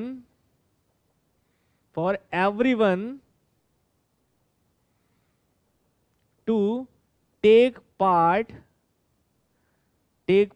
in all political practice. मतलब चुनाव कोई भी लड़ सकता है, ठीक है। कोई बिल्कुल ऐसा आदमी जिसका बिल्कुल वैसा बैकग्राउंड है, मतलब अपना छोटा मोटा काम करता है, कुछ करता है, उसके भी दिमाग में आई कि मुझे चुनाव लड़ना है, भले उसके साथ लोग भी ना खड़े हों, लेकिन वो तैयारी कर सकता है और चुनाव लड़ सकता है, कहने की बात है। तो मतलब पॉलिटिकल जस्टिस भी है ना, कि सबको पॉलिटिकल इक्वल राइट है कि कोई भी पॉलिटिकल प्रैक्टिस में पार्ट ले सकता है, किसी भी तरह के पॉलिटिकल प्रैक्टिस में, राजनीतिक क्रियाओं में भाग ले सकता है। आप कोई भी पार्टी चूज कर सकते हो, कहीं से भी लड़ सकते हो, कुछ भी कर सकते हो, है ना। बस वही है कि आप क्या होने चाहिए, वी द पीपल, आप इंडिया के सिटीजन होने चाहिए, ठीक है ना। You should be Indian. तो ये अगर हैं आप सिटीजन हैं, यहाँ के आप यहाँ के नागरिक हैं, तो आपको ये सारे राइट है कि आपको सोशली भी जस्टिस मिलेगा, आपको इकोनॉमिकली भी जस्टिस मिलेगा, आपको पॉलिटिकल भी जस्टिस मिलेगा, इक्वल अपॉर्चुनिटीज आपको सब जगह मिलेगी आपको। अब इसलिए वही मैंने कहा ना कि सिर्फ उसमें मत सोचिए जस्टिस मतलब ये मत सोचिए कि आपके खिलाफ और आपके फेवर में फैसले वाली बात नहीं है। जस्टिस मतलब है कि सोशली किसी कार्यों में भी आप पार्ट ले सकते हैं, आपके लिए बराबर अपॉर्चुनिटीज हैं। आप इकोनॉमिकली भी पैसा कमाने में भी उतना ही आपके पास इक्वल अपॉर्चुनिटीज है जितनी सबके पास है। तो स्पेशली प्रिविलेज किसी को नहीं है, ठीक है ना। बाकी अपॉर्चुनिटीज वो अलग अलग चीज हो गई, किसी पे आई किसी पे नहीं आई, ठीक है ना। बट जस्टिस के हिसाब से सबको बराबर है। चलिए नेक्स्ट वर्ड पे चलते हैं। तो नेक्स्ट वर्ड आता है बच्चों पे, नेक्स्ट गोल आता है हमारे पास, दैट इज कॉल्ड लिबर्टी, ठीक है। The next goal is liberty. अब देखिए लिबर्टी का मतलब अगर आप हिंदी में देखेंगे ना, मतलब हिंदी में आप इसका, जैसे जस्टिस का हिंदी वर्ड क्या है, न्याय था, ऐसी लिबर्टी का आप हिंदी वर्ड देखेंगे तो हिंदी वाले प्रियम्बल में लिखा होगा स्वतंत्र, ठीक है ना। हिंदी वाले प्रियम्बल में लिखा होगा स्वतंत्र। अब स्वतंत्र की अगर बात करते हैं तो आप कहते हैं स्वतंत्र तो सर फ्रीडम भी है, स्वतंत्र तो फ्रीडम भी हुआ। तो यहाँ पे कई बार कंफ्यूजन होता है कि फ्रीडम और लिबर्टी में क्या अंतर है फिर, ठीक है ना। तो याद रखिए बच्चों, एक महीन सा अंतर है। फ्रीडम को भी हम स्वतंत्रता बोलते हैं ना, स्वतंत्रता दिवस, तो दैट इज हम फ्रीडम मना रहे हैं वहां पे। तो लिबर्टी क्या मतलब है, लिबर्टी को भी हम स्वतंत्र बोल रहे हैं। तो यहाँ पे दोनों में एक अंतर है। दोनों में अंतर क्या है, एक महीन सा समझने की कोशिश करो कि फ्रीडम होता है जब आपने किसी चीज को पकड़ा हुआ है और अब आपने छोड़ दिया, तो अब आपने क्या कर दिया, किसी चीज को फ्री कर दिया। तो जब आप किसी कब्जे से फ्री होते हो, दैट इज कॉल्ड फ्रीडम, है ना। जैसे हम ब्रिटिश से फ्री हुए हैं, तो हमें मतलब ब्रिटिश ने पकड़ा हुआ था ना, ऐसे ही फ्री तो नहीं हुए, ठीक है। तो ये वर्ड आता है जब आप किसी कब्जे में हैं पहले, तब आप फ्री होते हैं, तो उसे कहते हैं फ्रीडम। तो ये वाली स्वतंत्रता नहीं है। यहां पे जो लिबर्टी मतलब है कि यू आर फ्री, मतलब आप किसी कब्जे में हैं ही नहीं, यू आर फ्री। तो फ्रीडम वर्ड नहीं आएगा यहां पे, है ना, यू आर फ्री, आप हैं ही फ्री, ठीक है। तो that word is called liberty, ठीक है। आपके पास आजादी है, आप आजाद हैं, आप किसी के अंदर थे ही नहीं कभी, आप शुरू से ही आजाद है, जब से आप इंडिया के नागरिक माने गए हैं आप तब से आजाद है, समझ लीजिए।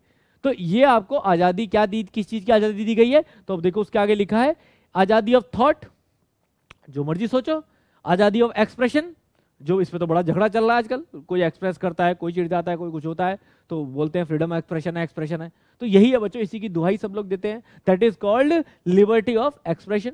आप एक्सप्रेस अपने आप को जैसा मर्जी करना चाहें, आप बिलीफ, विश्वास जिस पे रखना चाहें वो रख सकते हैं, फेथ रखना चाहें वो रख सकते हैं, आप जिसकी वर्शिप करना चाहें वो कर सकते हैं। तो ये आजादी आपकी डिफाइन की जा रही है यहाँ पे इन सब वर्डों से, तो हर वर्ड को समझने की जरूरत नहीं है, साफ साफ मतलब सिंपल इंग्लिश में लिखा हुआ है, that is liberty of thought, ठीक है, लिबर्टी ऑफ एक्सप्रेशन, ठीक है ना। और आपका और क्या आजादी है आपकी, बिलीफ, फेथ, विश्वास रखने की, भरोसा रखने की, जिस चीज पे चाहें आप भरोसा करें, जिस पे ना करें आपको आजादी है, ठीक है। आप जिस चीज की पूजा करना चाहें करें ना, आपको आजादी है, तो दैट इज योर लिबर्टी। तो बहुत ज्यादा कुछ लिखने की जरूरत नहीं है इसमें, दैट इज योर फ्रीडम, ठीक है ना। तो ये फ्रीडम ना समझ के इसको स्वतंत्र बोला गया है, तो means which is completely free from initially, ठीक है ना, इनिशियल कंडीशन से जो स्टार्टिंग से फ्री है उसको हम यहाँ लिबर्टी बोलते हैं, ठीक है ना। तो अगला वर्ड यहाँ पे आता है इक्वलिटी। इक्वलिटी का मतलब होता है समता, तो समता, समानता आप साफ समझ सकते हैं, मतलब there will be no difference, no special privilege to anyone, है ना, अलग से किसी को कोई, इसीलिए आपने देखा होगा एक टाइम था जब वीआईपी कल्चर चलता था और एक टाइम आया उसके बाद कि भैया वीआईपी कल्चर को खत्म किया जाए, कोई स्पेशल नहीं है यहाँ, किसी के लिए कोई स्पेशल ट्रीटमेंट नहीं है। मतलब सर्विसेज के हिसाब से स्पेशल हो सकता है, जैसे आप देखते हैं कि कोई पॉलिटिकल जो है गाड़ियाँ आ रही हैं किसी हेड ऑफ स्टेट वगैरह की, तो सब कुछ रोक दिया जाता है, तो वो इस वजह से नहीं है कि ये वीआईपी है, वो इस वजह से है कि इस बंदे की टाइम की कीमत है, ठीक है ना, उसको एक दिन में इतने उसके एक एक मिनट कीमती हैं, तो वो इस चीज़ में फंस गया तो फिर अपने काफ़ी काम रुक जाएंगे। तो इस चीज़ की दुहाई दे के वो जो स्पेशलिटी मिलती है वो इस चीज़ की है, याद रखिएगा। अलग से कोई वीआईपी कल्चर वैसे है नहीं, लेकिन भले ही लोगों के दिमाग में है, कईयों के आज की डेट में भी, कि वीआईपी है हम लोग, लेकिन अलग से कॉन्स्टिट्यूशन के हिसाब से कोई प्रिविलेज किसी को नहीं है, ठीक है ना, समझ आ रही बात। तो देयर विल बी, मतलब रिस्पेक्ट हो सकती है, किसी चीज की रिस्पेक्ट के तौर पे आप कितना भी उस चीज की इज्जत कर ले वो अलग चीज है, लेकिन there will be equality among all, ठीक है ना। यहाँ पे इक्वलिटी है, उसको कैसे डिफाइन किया गया है, इक्वलिटी ऑफ स्टेटस, ठीक है, स्टेटस की इक्वलिटी है, स्टेटस में सब बराबर है, अपॉर्चुनिटी सबके लिए बराबर है, ठीक है ना, ठीक है, समझ आ रही बात, अपॉर्चुनिटी सबके लिए बराबर है, and to promote among them all, तो मीन्स उस चीज को वो जितना मर्जी चाहे प्रमोट करे, वो भी सबके लिए बराबर अपॉर्चुनिटी उस चीज की है, समझ आ रही बात। तो यहाँ पे बच्चों इक्वलिटी और समता वर्ड जो है साफ साफ समझ में आता है। Now the next word is also very important, that is called fraternity. देखिए फ्रेटर्निटी का अगर हिंदी मीनिंग देखें सिंपल, तो फ्रेटर्निटी मतलब हो जाता है भाईचारा। अब ये तो भैया बहुत जरूरी है ना, आप सभी को पता है, मतलब भाईचारे से इसकी थोड़ी सी फीलिंग को समझिए। भाईचारा मतलब ये है, जैसे आप कह रहे हैं कि जैसे मान लीजिए हम घर की बात करें तो घर में तो ऑब्वियसली बात है सब भाई भाई हो गए, तो अगर किसी का झगड़ा होता है तो आप बोलते हैं अरे क्या कर रहा है यार, तेरा भाई है वो। सेम फीलिंग को आप बाहर ले आओ, अड़ोस पड़ोस में झगड़ा हो गया, आप कहेंगे यार क्या है, क्यों बैर कर रहे हो आपस में, जिंदगी भर साथ में रहना है आपको, तो ये हो गया बिल्कुल पड़ोस जिनकी दीवारें बिल्कुल बगल में है, तो आप क्या यही बोल के छुड़वाओगे ना कि यार क्यों लड़ रहे हो, हमेशा साथ रहना, एक दूसरे के साथ भाईचारे में रहो, कब किसके कौन काम आ जाए क्या पता।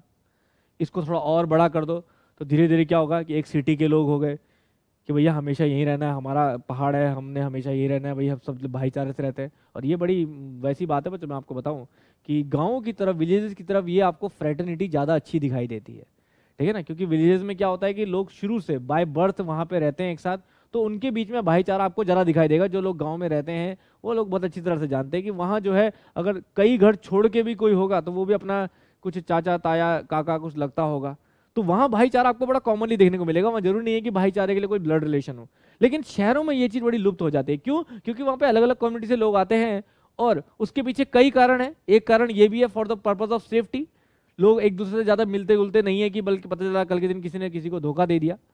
तो कहने की बात यह है कि लेकिन चाहे कितना भी हो, आप किसी के साथ समझ लीजिए कुछ भाईचारा ना भी रख रहे हो, लेकिन आपको उस पर्सन की डिग्निटी तो मेंटेन रखनी पड़ेगी। तो आगे क्या लिखा है, that is fraternity assuring the dignity of individual, मतलब हर आदमी की इंडिविजुअलिटी को मेंटेन करते हुए। ऐसा नहीं कि मैं बोलूं कि चल भाई तू मेरा भाई है, अब जो मैं कर रहा हूं वही कर, ठीक है ना, कि भैया मैं ऐसे ही त्योहार मनाता हूं, तू जैसे मर्जी मनाता हो तू ऐसे मना, मैं इसकी पूजा करता हूं तू जैसे मर्जी करता हो इसकी, उसकी अपनी इंडिविजुअलिटी को मेंटेन रखते हुए, ठीक है, जो वो है उस चीज को मेंटेन रखते हुए, बोलते हैं ना हिंदू मुस्लिम सिख ईसाई आपस में है भाई भाई, तो यही लाइन है यहाँ से, that is called fraternity. Means आप कैसे भी रिलीजन के हो, आप कुछ भी करते हो, आप क्या भी करते हो, लेकिन अगर आप इंडियन सिटीजन हैं तो ये कॉमन चीज हमारे अंदर है, और यही चीज अब मिसिंग होती जा रही है। इसी बात का सारा रोना है। तो जोर से बोलो फ्रेटर्निटी। समझ आ रही बात? तो फ्रेटर्निटी मतलब कि यहाँ पे हम लोगों को इतना भाईचारा एटलीस्ट रखना होगा कि दूसरे को बिना उसकी इंडिविजुअलिटी को डिस्टर्ब करे उससे मुझे प्यार हो जाए। ठीक है, तो यहाँ पे इस तरह का प्यार जो है बनाए रखें। ठीक है, इस पे भी हम आगे चर्चा करते रहेंगे, ये तो जिंदगी भर का संदेश है हमारा। समझ आ रही बात? तो दैट इज योर फ्रेटर्निटी बच्चों। अब यहाँ पे देखो ब्रैकेट में एक वर्ड लिखा, and the unity and integrity of the nation. Unity and integrity of the nation. अब यहाँ पे बच्चों याद रखिएगा, यहाँ पे आपका 2-3 वर्ड आपके सामने आए, that is called maintaining the, या एश्योरिंग, सही वर्ड है, assuring the dignity of individual. ठीक है, डिग्निटी को बिल्कुल सिंपल वर्ड में कहना है तो एक तरह से रिस्पेक्ट कह लो। ठीक है, उसकी एक डिग्निटी, मतलब मेरे को सही हिंदी वर्ड नहीं मिल रहा है।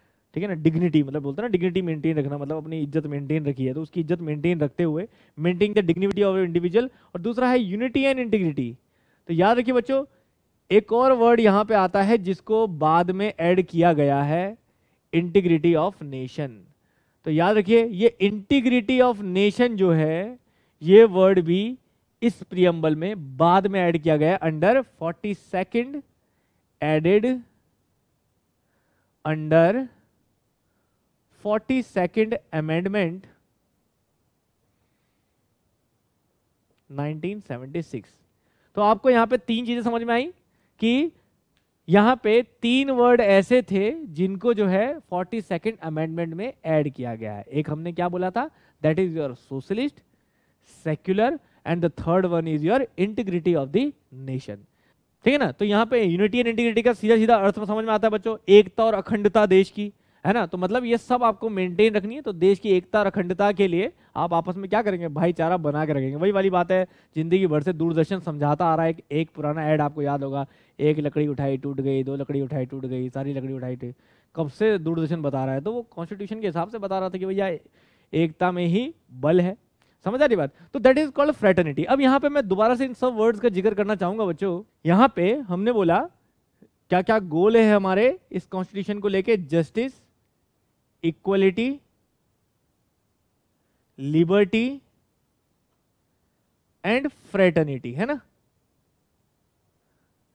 ये हमारे 4 गोल थे जो मैंने अच्छे से बता दिए। जस्टिस मतलब सबके लिए बराबर समान आपको चीजें देनी है, मतलब सबके लिए जस्टिस, जो आपको न्याय है वो सबके लिए बराबर होगा। तो न्याय आपका चाहे वो सोशल हो उसके लिए भी बराबर होगा, इकोनॉमिकली भी बराबर होगा और पॉलिटिकल भी बराबर होगा। ऐसे इक्वलिटी, समता जो है वो सब में बराबर होनी चाहिए। ठीक है ना। लिबर्टी मतलब आज़ादी है, आप शुरू से ही आज़ाद हैं आप हर चीज़ के लिए, चाहे वो आपका वर्शिप हो, आपका फेथ बिलीफ रखना हो, कुछ भी जो हमने बातें करी वहाँ पे। फ्रेटर्निटी मतलब आपने बोला कि आपस में भाईचारा जो है वो बना रहना चाहिए। तो याद रखिए बच्चों, ये वर्ड जो हमारे इंस्पायर्ड कहाँ से हैं, तो जस्टिस जनरली हमारा इंस्पायर्ड होता है फ्रेंच, आपका रशियन रिवॉल्यूशन से।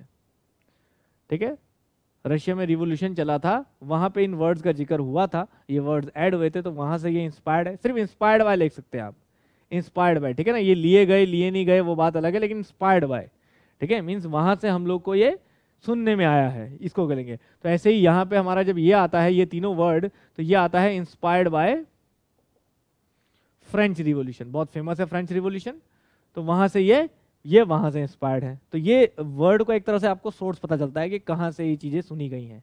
समझ आ रही बात?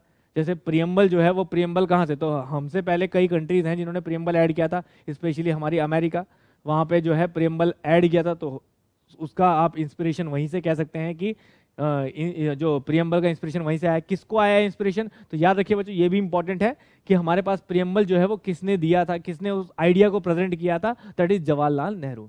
Jawaharlal Nehru gave the idea of preamble, ठीक है, जो उन्होंने पार्लियामेंट में ये आइडिया दिया था कि प्रियम्बल जो है हमें क्रिएट करना चाहिए। तो यहाँ पे बच्चों याद रखिएगा, प्रियम्बल का idea gave bye Pandit Jawahar Lal Nehru ji eight, कब दिया था याद रखिए, 13 दिसंबर 1946, 13 दिसंबर 1946। तो एडॉप्ट कब किया गया था, एडॉप्टेड बाय कॉन्स्टिट्यूएंट असेंबली, तो ये डेट तो हमने पहले भी बताई हुई आपको, असेंबली एट 22 जनवरी 1947। ठीक है, समझ आ गई बच्चों, बात क्लियर है? नाउ अब यहाँ पे मेन बातें हमने बता दी है। अब जो लास्ट सबसे इंपॉर्टेंट बात डिस्कस करनी है वो क्या है? अब यहाँ पे जो बात आती है वो आती है कि क्या प्रियम्बल कॉन्स्टिट्यूशन का पार्ट है? सबसे बड़ा क्वेश्चन, जिसपे क्वेश्चन बहुत ज्यादा आते हैं, that is preamble is preamble a part of constitution? ठीक है, क्या प्रियम्बल कॉन्स्टिट्यूशन का पार्ट है? अब ये बात पहले उठी क्यों? ये उठी इसलिए है बच्चों कि हमारे पास प्रीवियस में कोई केस हुए, जैसे 1960 में जो है बेरूबान आपका केस हुआ, ठीक है ना? तो यह समझ लीजिए 1960 में बेरूबान, अब केस की डिटेल पे जाने की जरूरत नहीं है कि क्या वो केस था, मोटा मोटा बता देते हैं। बेरूबान यूनियन केस जो हुआ उसमें यह आया कि प्रियम्बल में जो है वो अमेंडमेंट करने की जरूरत है। ठीक है, कुछ अमेंडमेंट की रिक्वायरमेंट आई, तो बात आई कि जैसे हम कॉन्स्टिट्यूशन में अमेंडमेंट कर सकते हैं, कौन सा आर्टिकल बच्चों, ये भी पूछा जाता है कि आर्टिकल नंबर कौन सा जिसपे कॉन्स्टिट्यूशन में अमेंडमेंट करने की पावर मिली है, that is called article number 368, power of parliament to amend constitution, जिसकी वजह से 42nd अमेंडमेंट हुआ है, समझ ना? तो ये आर्टिकल 360, अभी तो आर्टिकल पढ़ेंगे आगे, लेकिन क्या है इस आर्टिकल के तहत क्या है, पावर मिली है पार्लियामेंट को कॉन्स्टिट्यूशन में चेंज ला सकता है। तो फिर जब प्रियम्बल में चेंज आने की बात आई है तो फिर ये कोर्ट ने कहा है कि प्रियम्बल जो है it is not a part of constitution, तो उसमें अमेंडमेंट नहीं लाया जा सकता। तो इस केस में जो है वो ये कह दिया गया कि not a part of constitution.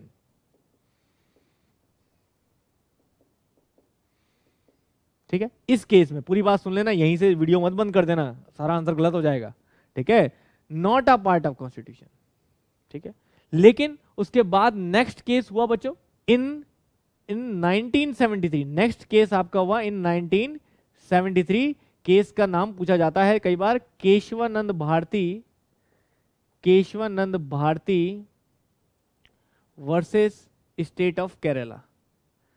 तो यहां पे ये समझ लीजिए जो पार्ट यहां पे मिस हो गया था वो पार्ट का जिक्र यहां पे किया गया कि ऐसा क्या था कि वापस जब ये बात आई कि कॉन्स्टिट्यूशन जो है वो प्रियम्बल जो है वो कॉन्स्टिट्यूशन का पार्ट है या नहीं, तो ये इस चीज की चर्चा पे आई। तो फिर यहाँ पे सीधा सीधा ये दलील रखी गई कि भाई जिस तरह से हमारा कॉन्स्टिट्यूशन बिल्डअप हुआ है वैसे ही प्रियम्बल भी बिल्डअप हुआ है। ठीक है ना, प्रियम्बल को कोई अलग से तो हमने बिल्डअप नहीं किया है, जिस तरह के सोर्सेज से हमने ये तैयार किया है वैसे ये तैयार किया है, तो it should be the part of the constitution. तो ये बात यहां पे एक्सेप्ट कर ली गई कि it is the part of constitution.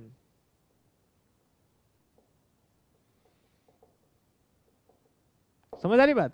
तो मतलब जब ये पार्ट ऑफ कॉन्स्टिट्यूशन है तो मतलब इसमें भी अमेंडमेंट हो सकते हैं, लेकिन याद रखिएगा क्या इसमें अमेंडमेंट हो सकते हैं, इसके बारे में बात करते हैं। तो फिर सेम यही बात जो है वो रिपीट हुई अगले फिर केस में।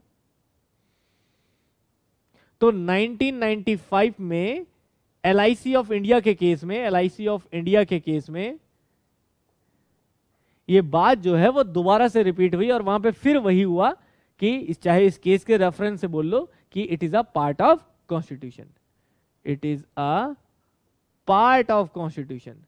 तो फिर ये बात जो है बच्चों फाइनल हो गई, इसके बाद से फिर कोई क्वेश्चन ही नहीं उठा दोबारा। क्यों? क्योंकि लगातार 2 केसेस में ये क्लियर हो गया कि preamble is the part of constitution. तो प्रेजेंट में अगर हम मानेंगे तो हम यही बोलेंगे yes, preamble is the part of constitution. समझ आ रही बच्चों बात? Preamble is the part of constitution. तो मतलब अब यहां पे बताते हैं कि फिर क्या प्रियम्बल में भी अमेंडमेंट लाए जा सकते हैं? बिल्कुल लाए जा सकते हैं, है ना। 40 एक ही बार लाए हैं आज तक हम लोग, वही 42nd अमेंडमेंट। ठीक है ना, we can amend preamble also like 42nd amendment 1976। उसमें हमने क्या किया, हम सोशलिस्ट टर्म लाए, हम सेक्युलर टर्म लाए, हम इंटीग्रिटी टर्म लाए है ना, ये 3 टर्म लेके आए हम लोग, समझ आ रही बच्चों बात, ये 3 टर्म्स हम लोग इंक्लूड करके लाए हैं अमेंडमेंट के तहत ही, तो मतलब अमेंडमेंट प्रियम्बल में भी लाए जा सकते हैं, समझ आ रही बात, क्लियर है ना। तो 73 के बाद ये चीज क्लियर हो गई ना, तो प्रियम्बल में भी अमेंडमेंट लाए सकते हैं, हम लाए भी हैं एक ही बार आज तक, ठीक है। बट याद रखिए लाए का मतलब ये नहीं है कि अब आप चेंज करते रहो प्रियम्बल को, तो यहाँ पे क्लियर किया है we can amend preamble without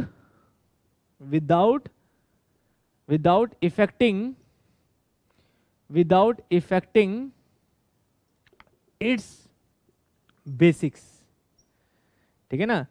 तो इसके बेसिक्स मतलब जो बेसिक बातें उसमें कही गई हैं कि भाई ये राइट है, ये नेचर है, ठीक है ना, ये ऑब्जेक्टिव्स हैं, उसको बिना डिस्टर्ब्ड करे आप अमेंडमेंट ला सकते हो। ये नहीं कि उसके मतलब ही बदल जाए, ठीक है ना, कल के दिन इक्वलिटी ना रहे, फ्रेटर्निटी उस तरह से फ्रेटर्निटी ना रहे, तो ऐसा नहीं, जो उसकी मेन आत्मा है उसको चेंज नहीं करना है, तो बेसिक सोल जो है वो वही रहेगी, उसको अलावा आप छोटे बहुत चेंजेस लाने के आपके पास राइट है, जो कि एक ही बार आए हैं आज तक, वो है ये जो हमको चेंजेस मैंने आपको बता दिए। तो आई होप बच्चों आपको यहाँ पे पूरा कॉन्स्टिट्यूशन जो है उसमें प्रियम्बल जो है वो अच्छे से क्लियर हुआ होगा। तो अगर आपको क्रिस्टल क्लियर हुआ है, ठीक है ना, अगर आपको लगता है कि हाँ कुछ कहानी दिमाग में सही बन गई है, यही है हमारा प्रियम्बल, लास्ट हम लाइन पढ़ देते हैं। तो आखिर क्या कहता है, in our constituent assembly the 26th day of November, जो तारीख हम लोगों ने पहले भी जिक्र किया था, the 26th day of November 1949। तो याद रखिए लास्ट जो ऑब्जेक्टिव के बाद था वो था बच्चों डे, और वो डे क्या था 26 नवंबर 1949, जिस दिन ये प्रियम्बल बनके सौंपा गया और सिस्टम में ऐड हुआ। तो हमने क्या बोला, अब इंप्लीमेंट इसलिए रिपब्लिक डे अलग है, हमने बोला था ना रिपब्लिक डे फिर 1950 का अलग है, लेकिन यहाँ पे जो ऐड हुआ है वो है in our constituent assembly this 26th day of November 1949 do hereby adopt लेना और इनैक्ट करना, enact and give to ourselves to this constitution. समझ आ रही बात, हमने अपने आप को इस कॉन्स्टिट्यूशन में ये दिया है, समझ आ रही बात, ये हमने इसको अपने आप को दिया है। तो ये क्लियर कट स्टार्टिंग से लेके एंड तक ये बात क्लियर कट यहाँ पे हो जाती है। तो बच्चों अगर आपको यहाँ पे ये सेशन भी अच्छा लगा है, अपने टेक्निकल के हिसाब से आपको बढ़िया लगा है कि नहीं सर कुछ स्टोरी सही सी बन गई है दिमाग में और हम कनेक्ट हो पाए, मेन वो कनेक्शन है, कनेक्ट हो पाए हैं, तो बिल्कुल जरूर पहले की तरह कमेंट करके बताइए, क्योंकि ऐसा नहीं कि पहली बार में अच्छा उत्सुकता दिखाई, दूसरी मेरे को इसमें एफर्ट लगेगा और हर तीसरी बार में जो है आपको हर अगले वाले लेक्चर के लिए मुझे उतना ही जोश दिखाना होगा, और जोश इतना ही है बच्चों कि आपको वीडियो के बाद 5 सेकंड कवर करना है। तो अगर रियली में आपको समझ में आया है तो बस लास्ट का 1 मिनट मुझे और दीजिए और मेरे साथ पूरा का पूरा प्रियम्बल उसी जोश खरोश से पढ़िए। मैंने कहा ना जब तक फील नहीं करोगे मजा नहीं आएगा, जब तक इज्जत नहीं दोगे वो क्वेश्चन सही भी नहीं करवाएगा। तो क्वेश्चन सही करने से पहले या क्वेश्चन अटेम्प्ट करने से पहले आपको मेरे साथ जो है वो प्रियम्बल पढ़ना होगा। हम भारत के लोग भारत को एक संपूर्ण प्रभुत्व संपन्न समाजवादी पंथ निरपेक्ष लोकतंत्रात्मक गणराज्य बनाने के लिए तथा उसके समस्त नागरिकों को सामाजिक आर्थिक और राजनीतिक न्याय विचार अभिव्यक्ति विश्वास धर्म और उपासना की स्वतंत्रता प्रतिष्ठा और अवसर की समता प्राप्त करने के लिए तथा उन सब में व्यक्ति की गरिमा और राष्ट्र की एकता और अखंडता सुनिश्चित करने वाली बंधुता बढ़ाने के लिए दृढ़ संकल्प होकर अपनी इस संविधान सभा में आज तारीख 26 नवंबर 1949 को एतद् द्वारा इस संविधान को अंगीकृत अधिनियमित और आत्म अर्पित करते हैं। जय हिंद।